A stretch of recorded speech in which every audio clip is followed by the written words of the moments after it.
Todo mundo está falando sobre isso.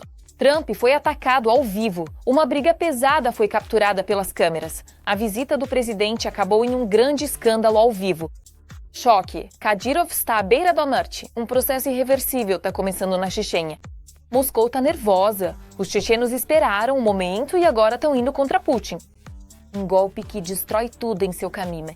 A União Europeia entrou em ação. O negociador europeu está se preparando para ir ao Kremlin e trazer paz para a Ucrânia. Isso é um verdadeiro avanço. As forças armadas da Ucrânia prepararam mísseis balísticos contra a Rússia. Resposta dura pelo apagão na Ucrânia. Os insiders estão gritando para todo lado. O Sapsan realmente incendiou Rostov. E tudo isso aconteceu bem agora. Olá, eu sou a Darina Gutkala e vamos começar. O chefe da Casa Branca chocou o mundo com seu comportamento. Meio ano intermediário, tanto o dedo quanto o xingamento direcionados ao homem, na frente de dezenas de jornalistas. A escolha inesperada de Trump foi flagrado pelas câmeras.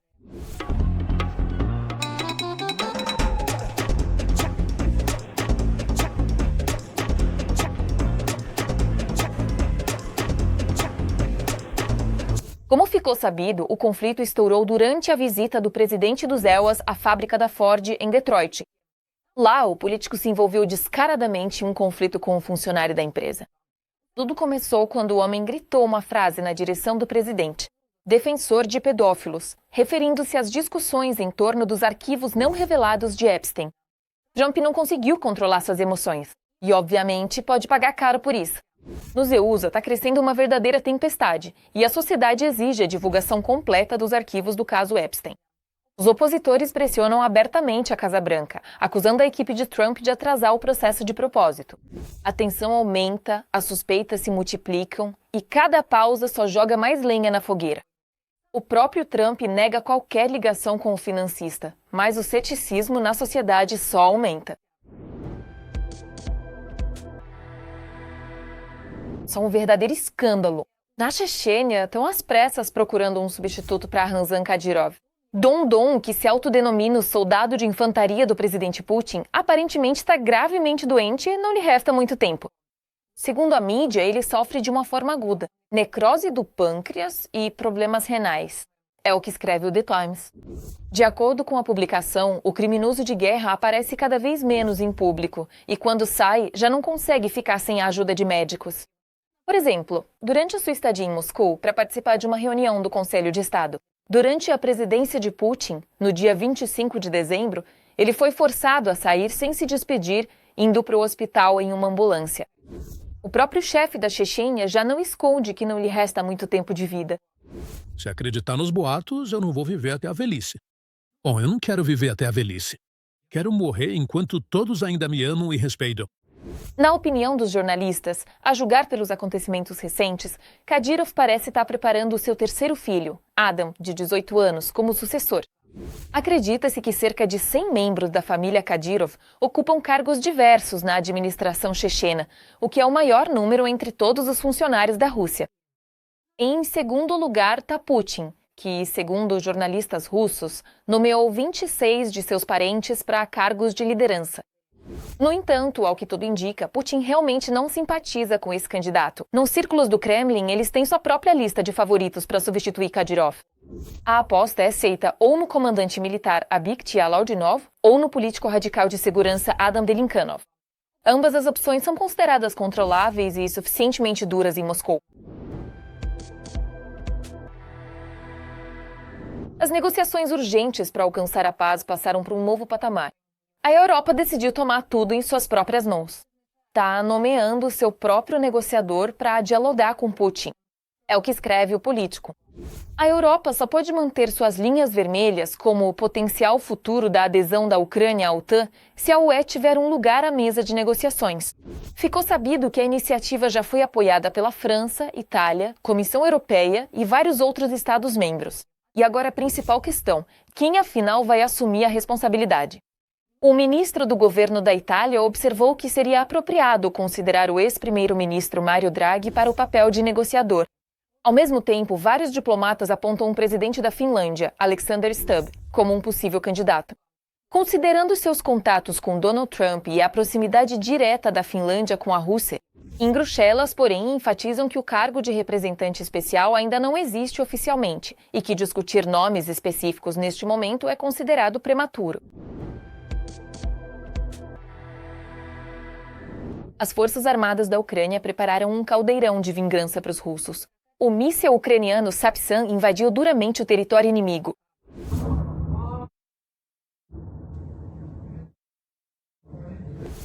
Pela primeira vez, foi utilizada a balística de fabricação ucraniana do OTRK Sapsan em Rostov. Houve tantos acertos quanto abates. Os canais russos estão gritando que os mísseis balísticos atuaram em conjunto com drones.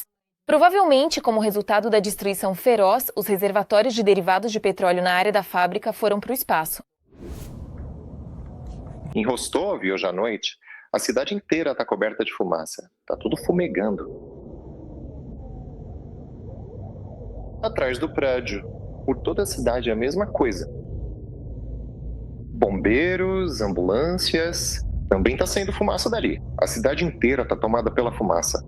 Esses não são todos os problemas russos. A defesa aérea, em pânico, falhou e atira diretamente contra prédios residenciais.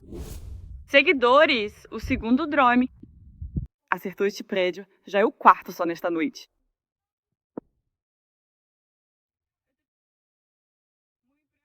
Nós vimos esses drones bem na nossa frente. Eles caíram no mesmo prédio. É assustador.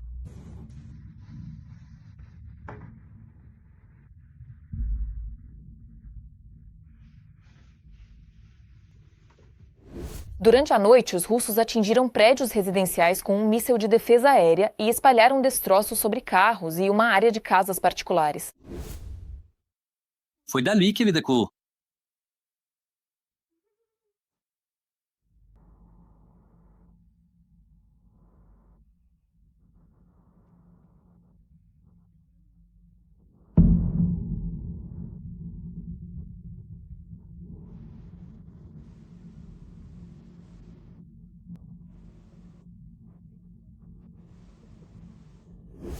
A defesa aérea russa é a maior ameaça para os civis na Rússia. Falaram sobre isso pela primeira vez. Está se formando um golpe de Estado na Chechênia. O que durante anos foi considerado inabalável começa a balançar. O regime de Kadyrov está se desfazendo. Nos bastidores já se fala abertamente sobre uma mudança de poder. Esses cenários de desenvolvimento dos acontecimentos chocam a todos. A lealdade já não garante estabilidade. O medo já não funciona como antes. Será que a era Kadyrov está realmente chegando ao fim? E o que isso significa para o Kremlin? Os acontecimentos estão se acelerando mais rápido do que parece. Vamos ver. Nessas imagens, o criminoso de guerra Ramzan Kadyrov aparece com um bastão, como se estivesse insinuando que está pronto para entregar o trono. Essa pode ser sua última aparição cômica. No dia 11 de janeiro, ele subitamente perde a paz. Tentar tirá-lo até do outro mundo. Os médicos tentam salvá-lo na própria clínica dele. Segundo nossas fontes, o GUR, agora na Chechênia, estão tentando esconder isso. Na verdade, já se sabe que membros do clã familiar se reuniram secretamente em Grozny e começaram a discutir quem colocar no lugar de Ramzan. Será que isso é um sinal do fim do seu governo ditatorial? E será que em Grozny estão preparando um plano reserva para o caso da saída repentina do principal chefe da República?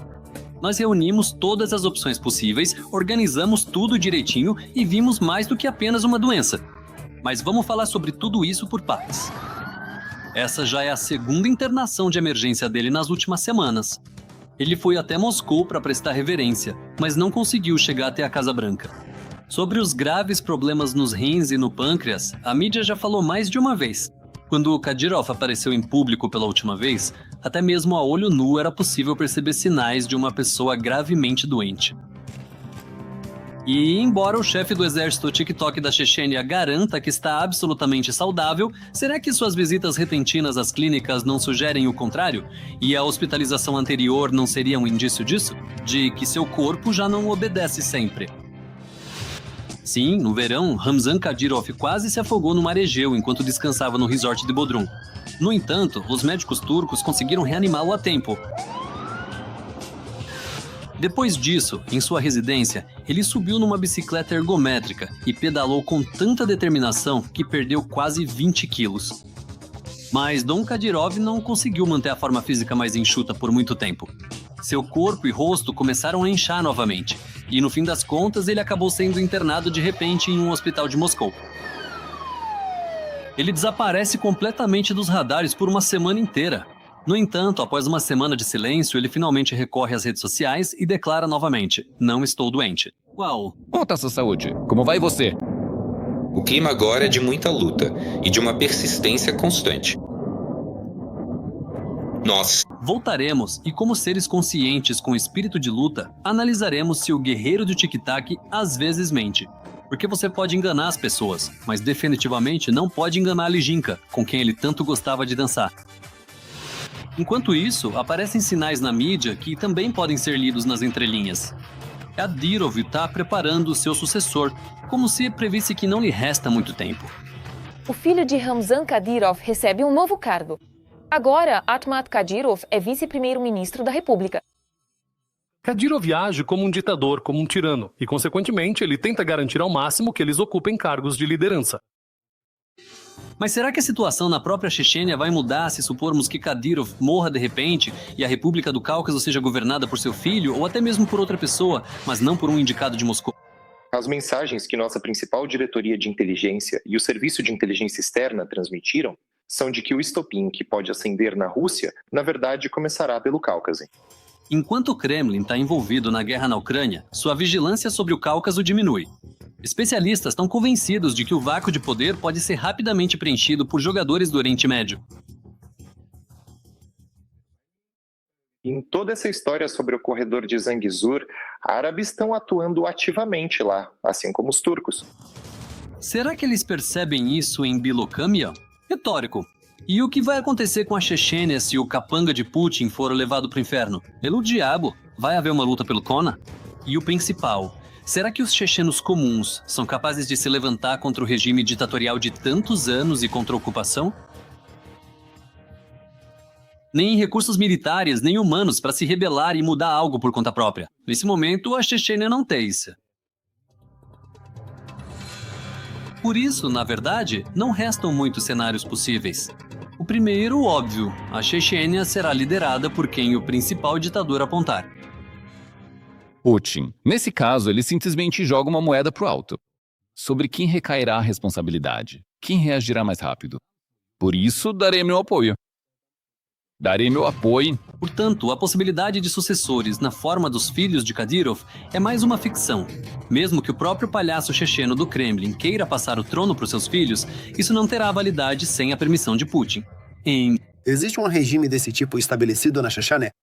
Na Chechênia, foi estabelecido um regime tão rígido que eles podem até colocar uma televisão e dizer que agora ela é a líder da Chechênia, e isso vai satisfazê-los. Porque na Chechênia não existe nenhuma oposição, nenhuma política, nenhum desses clãs sobre os quais os russos bonzinhos gostam de contar histórias. O que poderia começar lá? Guerras estelares? Que existem alguns clãs que são contra e querem dividir o poder. E por isso, o segundo cenário não é muito melhor. Se o Kadyrov sair do poder, os agentes do FSB podem tomar o controle da Chechênia. E até mesmo para manter as aparências, podem encenar uma partida de eleições de faz de conta. Será uma pessoa de Moscou, do FSB, que lutará contra um agente local, que já estava lá, na mesma equipe que Kadyrov. Outros cenários sem a Chechênia de Kadyrov. Nesse cenário, a região do Cáucaso pode se tornar um palco de confrontos globais, desde a Turquia, com sua diáspora, até o mundo árabe. E todos eles querem aproveitar o momento para enfraquecer Moscou. A Chechênia é, sem dúvida, um barril de pólvora da Rússia. Os serviços secretos estrangeiros podem muito bem estar preparando seus próprios representantes, porque o controle sobre Grozny lhes dá imediatamente duas cartas na manga. O poder sobre o Cáucaso e o caos dentro da Ucrânia, de toda a federação. Influências dos serviços secretos estrangeiros. Como eu disse, turcos, árabes, americanos. E todos eles vão querer tirar algum proveito dessa situação. Mas, na verdade, existe ainda outro cenário. Recentemente, a mídia divulgou um em que o presidente Zelensky supostamente fala sobre a necessidade de pressão dos Estados Unidos sobre a Rússia, seguindo o modelo venezuelano, quando as forças especiais americanas sequestraram Maduro. Todo mundo viu o resultado. O mundo inteiro fez isso rapidamente. Então, que eles façam alguma operação com isso, com o Kadyrov, com esse assassino. Talvez aí o Putin veja e comece a pensar. Dificilmente qualquer um dos cenários, exceto o primeiro, agradaria ao general das tropas do TikTok. Então, depois de se recuperar dos remédios de Moscou, Kadyrov volta a aparecer no TikTok. Dessa vez, não para fazer declarações, mas para mostrar que tá vivo. E ao mesmo tempo, ele zomba dos boatos que continuam a persegui-lo a cada novo vídeo. A chama tá apagada. No dia seguinte, outro vídeo explode na internet. Lá, ele já não tá tão alegre, porque não tá deitado no sofá, mas sim, aos 49 anos, se apoia numa bengala, como um velho que tem medo de dar um passo a mais e não conseguir se manter de pé.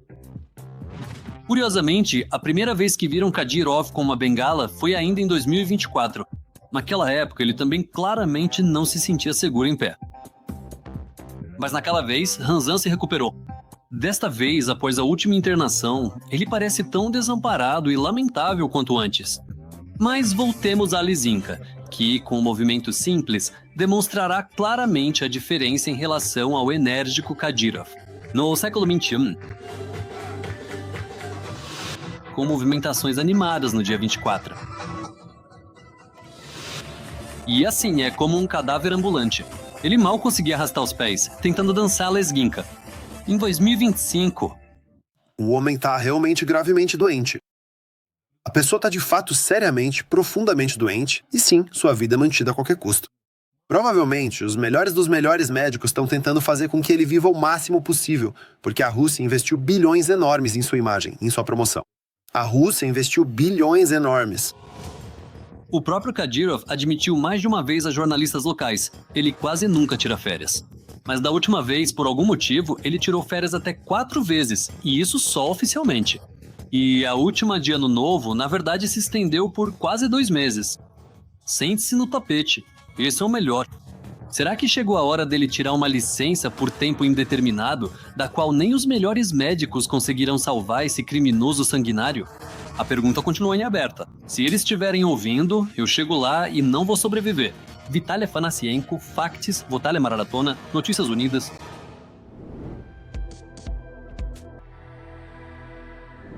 De repente, surge uma nova variável balística no jogo, e o Kremlin sente isso. A Rússia é atingida por uma onda dupla de retaliação, que faz a própria estrutura da guerra rachar.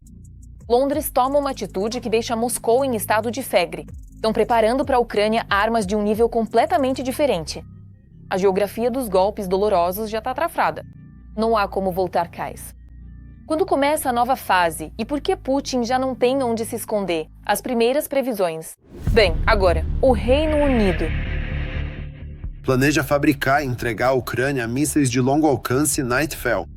A intenção de fabricar mísseis para a Ucrânia foi confirmada pelo ministro da Defesa, John Gilley, que esteve em Kiev em 8 de janeiro de 2026, quando a Rússia realizou mais um ataque aéreo com mísseis e drones. Gilley enfatizou que a Ucrânia deve ter a capacidade não só de se defender dos ataques russos, mas também de revidar. Os ataques que ocorreram na noite de quinta-feira apenas confirmam que Putin acredita que tem o direito de agir.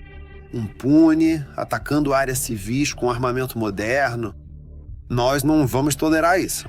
Por isso, estamos determinados a fornecer aos ucranianos armas avançadas para que possam resistir. John Gilley, ministro da Defesa do Reino Unido. O míssil anterior poderá carregar ogivas de 200 quilos e terá um alcance de voo de quase 500 quilômetros. Atualmente, o Ministério da Defesa do Reino Unido está procurando empresas britânicas para projetar, desenvolver e fornecer os 3 primeiros mísseis de teste. O valor preliminar do contrato é de 12 milhões de dólares. Um aviso sobre isso foi publicado no site do governo britânico. A Grã-Bretanha desenvolverá novos mísseis balísticos táticos que aumentarão o alcance de disparo da Ucrânia para se defender contra o aparato militar ucraniano. Putin. Como parte do projeto Nightfall, o Reino Unido anunciou uma competição para o desenvolvimento rápido de mísseis balísticos terrestres com alcance superior a 500 quilômetros, projetados para uso em campos de batalha de alto risco com forte interferência eletromagnética. Os mísseis Nightfall poderão ser lançados a partir de diferentes plataformas, disparando vários mísseis em sequência e recuando em questão de minutos. Isso permitirá que as forças ucranianas atinjam alvos militares-chave antes que as tropas russas possam reagir. Atualmente, trata-se de encontrar empresas que possam assumir esse projeto e rapidamente fabricar o míssil necessário para a Ucrânia. Os britânicos estão procurando várias empresas, realizando uma concorrência, ou simplesmente buscando quem poderia, em até meio ano, produzir um pequeno lote desses mísseis. Estamos falando de 30 a 50 mísseis. É um míssil, é um lote de teste. Valery Romanenko, especialista em aviação. Os primeiros mísseis balísticos que serão desenvolvidos no âmbito do projeto Nightfall provavelmente serão enviados para testes, no final de 2026, início de 2027. Trabalhos preliminares sobre esse projeto já estavam em andamento, e talvez cientistas ucranianos também tenham participado. Isso é um projeto exclusivamente ucraniano? Ou é um projeto conjunto com os cientistas britânicos? Foi dito que a tecnologia foi desenvolvida em conjunto com os cientistas britânicos, mas ao que tudo indica, não se tratava do produto inteiro, nem de todo o míssil, mas de componentes específicos. Talvez os motores, o sistema de navegação, o sistema de guiamento ou alguma outra parte. No ano passado, o presidente ucraniano Volodymyr Zelensky afirmou que ataques à infraestrutura militar da Rússia já estavam sendo realizados. Não apenas drones, mas também mísseis de nossa própria produção. Os mísseis Nightfall se tornarão mais um argumento em... A manutenção de uma estrutura organizada e a preservação da harmonia sistêmica são fundamentais para garantir que tudo permaneça em sua devida ordem e funcionamento ideal. Pertencentes às Forças Armadas da Ucrânia. Complementando essas informações importantes, as forças de defesa da Ucrânia expandiram significativamente a sua capacidade de produção de drones de ataque com alcance superior a 1.500 quilômetros. Recentemente, o jornal The Wall Street Journal visitou uma das instalações secretas da empresa Firepoint, onde são produzidos os mísseis Flamingo. Os representantes da empresa não revelaram ao jornal o volume de produção, mas insinuaram planos de aumentar a capacidade produtiva para 7 mísseis Flamingo por dia. Já em novembro do ano passado, as Forças Armadas da Ucrânia confirmaram os primeiros ataques com mísseis Flamingo. Naquela ocasião, foram realizados ataques contra o terminal marítimo de petróleo, o estacionamento de helicópteros e outros locais. Armazenamento de drones no aeródromo de Kirovsk, assim como contra a estação de radar de defesa aérea na região de Eupatória, na Crimeia anexada.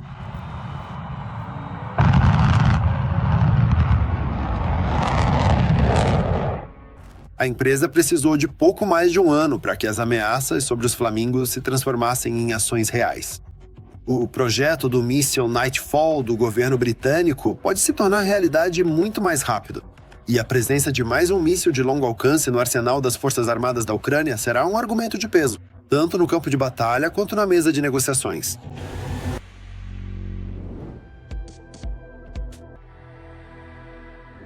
O mundo está à beira do abismo. Trump falou publicamente sobre um cenário militar contra o Irã e o tabuleiro geopolítico começa a rachar. Teherã está na mira e, junto com ele, o principal apoio do Kremlin. O aliado de Moscou está balançando. O principal canal de fornecimento de armas está escapando das mãos. No Kremlin, eles cerram os punhos e calculam as opções.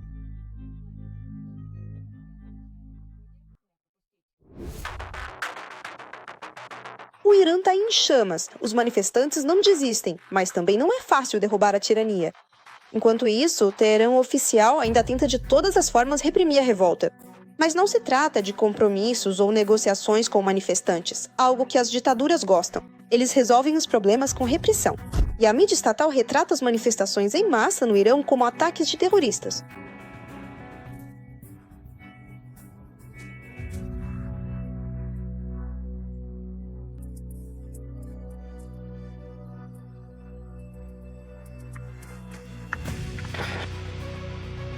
Oficialmente, as autoridades do Irã não divulgaram o número de mortos e detidos, e as informações de defensores dos direitos humanos divergem.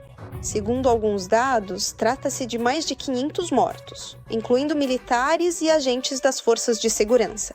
Cerca de 10 mil pessoas foram presas.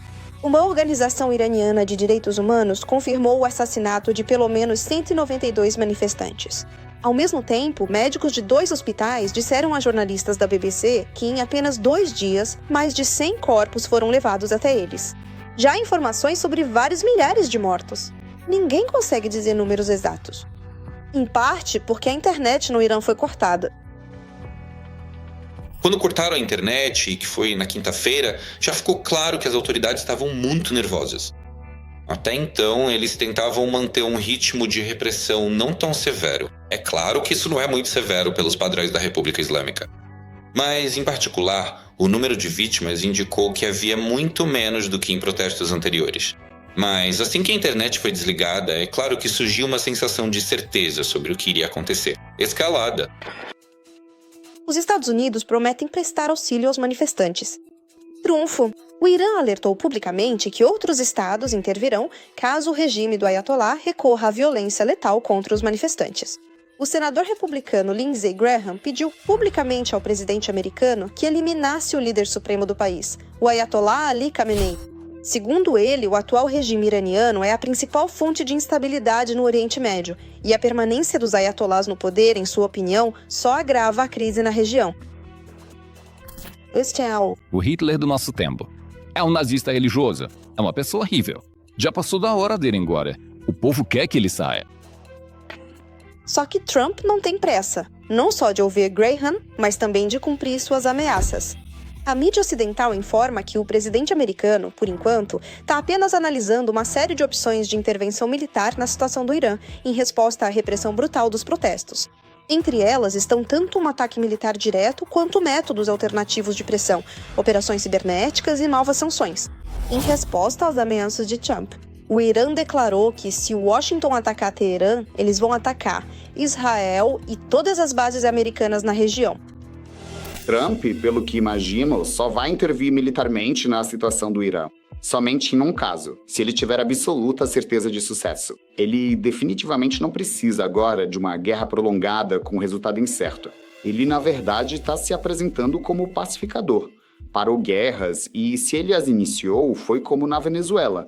3 horas, capturaram Maduro, entraram e acabou ali. E ele só vai fazer isso em um único caso, sabendo com absoluta certeza que isso vai terminar para ele com uma vitória clara e evidente. O que ele considera uma vitória clara e evidente, nós não sabemos. Provavelmente isso seria a renúncia ao programa nuclear, por exemplo. Ou a renúncia ao programa nuclear e ao programa de mísseis balísticos. Portanto, a opção verba. Qual é o principal aliado do Irã? Rússia. A provável mudança de poder em Teherã não é nada favorável ao Kremlin. No entanto, tal como aconteceu com a Síria e Assad, é improvável que Putin ordene oficialmente o apoio militar. O mesmo não se pode dizer do ouro do Ayatollah. Aviões de transporte militar russos começaram a fazer voos frequentes para Teherã desde o início dos protestos em massa. As mudanças sugerem que a exportação de ouro para a Rússia já começou. Além disso, o Kremlin está preparando a evacuação do líder supremo junto com seus assessores mais próximos. Mas isso ainda continua sendo plano B. O regime dos ayatollahs espera reprimir a revolta. E embora, na opinião dos analistas, a ditadura iraniana está mais enfraquecida do que nunca. A queda do regime ainda está em aberto. Se os revoltosos não tiverem o exército, e para depois usar esse exército, é preciso algum tipo de organização, não é? Então, para o governo, reprimir a revolta é fácil. Mais uma vez, pelo que está acontecendo, eles seguiram o caminho de 2019. Cortaram a comunicação e depois começa a repressão sangrenta, usando qualquer força militar, inclusive podendo usar artilharia. No final das contas, por que não? De qualquer forma, ninguém vai granada. Preste atenção que a comunidade internacional não tá nem aí, não se mexe. Na ONU ninguém fala uma palavra. Toda a Europa encontra-se mergulhada num silêncio profundo, exatamente como se tivesse de repente engolido a própria língua. As pessoas simplesmente não conseguem reagir. Muito provavelmente o que vemos agora... Tudo será decidido nas próximas semanas, se não nos próximos dias. Derrubar o regime do Ayatollah. Como consequência, talvez privar a Rússia de um dos seus principais aliados. Mas os iranianos precisam de apoio.